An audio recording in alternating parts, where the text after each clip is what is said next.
Şu anda Ankara'nın yaklaşık 200 kilometre kuzeybatısında Nallıhan ilçesi sınırlarında Karacasu köyünde yakınlarında bulunuyoruz. Gelirken hemen bu köyün çok yakınında Sarıçalı Dağı'nın öbür tarafına denk gelecek mesafede yaklaşık 5-6 kilometrelik bir mesafedeki Çulhalar köyünde bir köy bayramına şahitlik ettik, katıldık. Bu konu hakkında birazcık bilgi vereceğim. Bu özellikle de tarımcı ya da işte hayvancılıkla uğraşan insanların oluşturmuş oldukları yaşam biçiminde bayramların çok önemli bir yeri var. Şöyle ki özellikle mevsim geçişlerinde, çünkü yılın nasıl geçeceği tam da bu erken bahar döneminde yağacak yağmurlara bağlı. Dolayısıyla da yılın işte bereketli geçmesi, verimli olması bu yağmurlarla çok ilişkili olduğu için özellikle ekip biçmeyle uğraşan topluluklarda bu bayramların biraz bereket beklentisiyle yapıldığını temel olarak söyleyebiliriz. Böyle bir ilişkisi var. Bu yaşam biçiminin köylülük adını verdiğimiz, daha önceki derslerimizde konuştuğumuz yaşam biçiminin işte bir uzantısı olarak karşımıza çıkıyor bayramlar. Bayramları literatürde, özellikle kültür alanındaki literatürde köy bayramlarını daha çok törenler katışımı diye tanımlıyoruz biz. Neden? Çünkü içinde mevsimlik bahar bayramları adını verdiğimiz hıdrelleze ilişkin unsurlar da bulunur. Yağmur duası vardır. Aş pişirme vardır, kurban vardır. Buna benzer bir takım unsurları bir arada buluruz köy bayramlarında.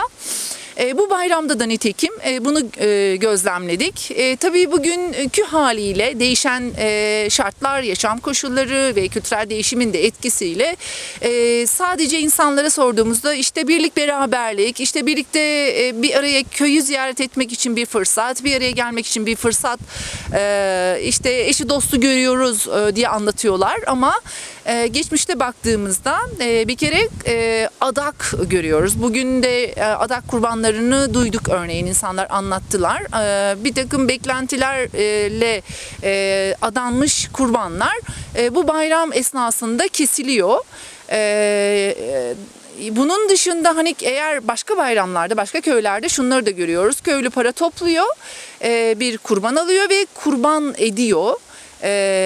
İşte o tasarlanan, inanılan inanış neyse, doğaüstü güç neyse, adını ne koymuşlarsa onun gönlünü hoş etmek üzere sunulan bir sunu aslında kurban.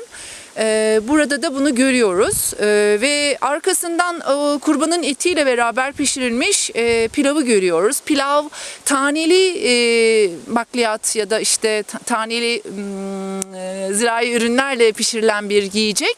Ama bunun halk kültüründe, geleneksel kültürde bereketle çok yakından ilişkisi var. Taneli işte yiyecekler. Dolayısıyla da bir bereket beklentisini bu aşta da görüyoruz. Aş pişirildikten sonra özellikle herkesin, hemen hemen herkesin yemesi sağlanır. Eğer köyde yaşlılar varsa ya da civar köylerde işte civar köyden gelmiş ve bayrama katılamamış yaşlılar varsa mutlaka onlara gönderilir. Nitekim buna da biz aslında şahitlik ettik bugün. Herkesin bohçasında pilavı da vardı, gidiyorlardı. Buradaki maksat da mümkün olduğunca ne kadar çok insan yerse ve hatta börtü böcek, yani eğer bulgur ya da pirinç pişirilirken etrafa bir takım taneler dökülmüş ve bundan da bir takım kurt kuş nasiplenmişse bundan da beklenen şudur: mümkün olduğunca herkesi yedirerek, bütün canlılar buradan yiyerek karın doyururlarsa bir şekilde yine bir çeşit sunu olmuş oluyor. Öncesinden hani peşin ödenen adak da diyebiliriz buna. Bakın biz doyurduk, bunun karşılığında işte bu insanları mutlu ettik, bunların karşılığında sen bize ver. Bu beklenti var burada. Dolayısıyla da mümkün olduğunca herkesin yemesi sağlanır bu aştan. Aşın böyle bereketle ilişkisi var. Bir de yağmur duasından bahsettik. Köy bayramlarında bu bölgede özellikle bu köy bayramları hacet bayramları olarak bilinir. Adı üstünde beklenti var yani. ne bekliyoruz? Yılın bereketli geçmesini bekliyoruz. Bunun içinde bunun doğrudan yağmurla ilişkisi olduğu için, tarımcı bir topluluk çünkü. Doğrudan yağmurla ilişkisi olduğu için yağmur beklentisi temelde var. O nedenle de yağmur duasına çıkılıyor. Yağmur duası hemen hemen bu bölgedeki bütün köylerde, genellikle köyün çok yakınında bulunan bir yükseltide var olduğuna inanılan bir yatır, bir ziyaret yeri etrafında yapılır. Burada da örneğin Çulhalar Köyü'nde Sarıçalı'nın yükseğinde yağmur duasına çıkıldığı söylendi. Oralarda yine ziyaret yerlerinden bahsedildi. Genellikle hani orada bir zatın yattığına inanılır. Var mıdır yok mudur bilinmez ama taşlarla çevrilmiştir. Onun etrafında yağmur duasına çıkılır. Burada da bir takım böyle pratikler sergilendiği görülür. Biz bugün gözlemleme şansı bulamadık ama hani benim daha önce katıldığım birçok törende bizzat şahitlik etmişliğim vardır. Genellikle yağmur duasında eller, örneğin hoca dua eder önde, birisi yağmur duasını yapar. Arkadaki cemaatin amin derken elleri bu şekilde yere doğru, hani neredeyse yağmuru simgeler şekilde ele doğru çevirdiğini görürüz. Burada da bir çeşit aslında sihir işin içine giriyor. Benzer benzeri çağrıştırır bir adı diye bir sihir ilkesi işlerliğe sokulur. Taklit yani büyüsü. Yağmurun yağışını taklit ederek bu beklentiyi hani ifade ediyor bu. Aynı şekilde işte kıyafetler ters giyilir. Bazen sürü getirilir oraya. Hayvancı bir topluluksa işte kuzular ayrılır annelerinden. Bu zaman ayrıldığı takdirde işte koyunlar meler, kuzular meler ve bir çeşit acındırma gösterisidir. Tam da literatürde böyle ifade edilir. Bu acındırma gösterisiyle de hani işte kadınlar özellikle duaya çağrılır ve kadınların özellikle dua etmesi çok istenir. Yaşlılar gelir, genellikle ağlar.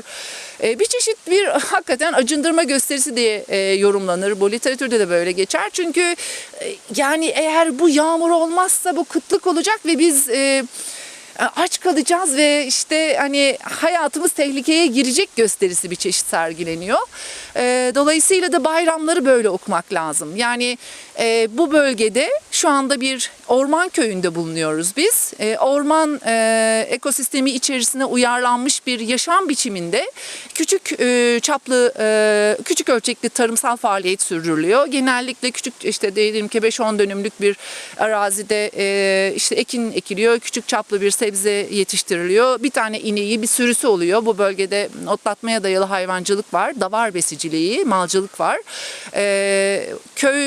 Bu köyümüzde örneğin malcılık çok eskilere dayanan bir geleneği olan uygulama. Dolayısıyla onunla ilgili bilgiyi de dinledik yapan kişilerden bizzat.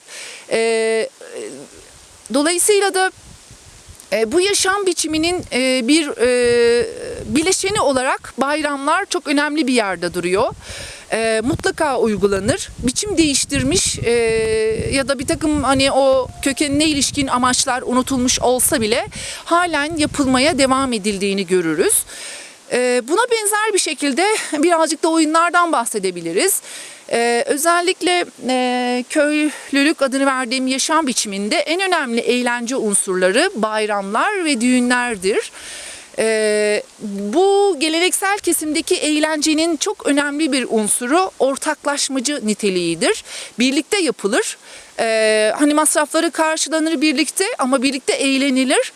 Asla bugün modern hayatın getirdiği bize o kültür endüstrisinin hani sunduğu eğlence anlayışından oldukça farklı. Hani insanı edilgen konuma sokmayan katılımcı bir eğlence olduğunu görürüz. Düğünler işte böyle önemli eğlence unsurlarından birisi. Dört gözle beklenir düğünün olması.